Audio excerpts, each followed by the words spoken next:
Ang programang ito ay rated SPG. Striktong patnubay at gabay ng magulang ang kailangan. Maaaring may masiselang tema, lengguwahe, karahasan, sexual, horror o droga na hindi angkop sa mga bata.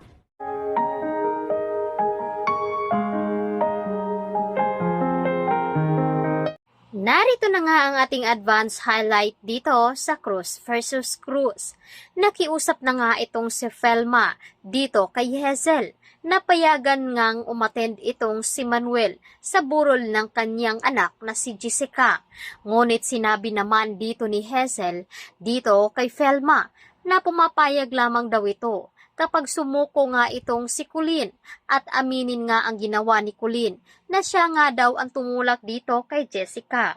Kaya naman, alang-alang nga na mahal ni Colleen ang kanyang ama na si Manuel ay susuko nga daw ito sa pulis at aaminin nga dito na hindi nga ang sinadya ni Colleen na mabitawan ang kamay dito ni Jessica. Kaya nabangga nga ito ng isang sasakyan. At dahil dito, isasagawa na nga ni Hazel ang kanyang plano na kailangan nga daw mabubulok sa kulungan itong si Colleen at maghahanap nga ito umano ng ebidensya upang magdidiin sa kanya. Subalit nakahanap naman ng ebidensya at CCTV footage itong mga kasama dito nila Colleen at nakita nga doon sa CCTV footage at nakita nga nila ang sasakyan. Ngunit mapapatunayan ba ito sa korte na walang kasalanan itong si Colleen at nagtatalo lamang ito?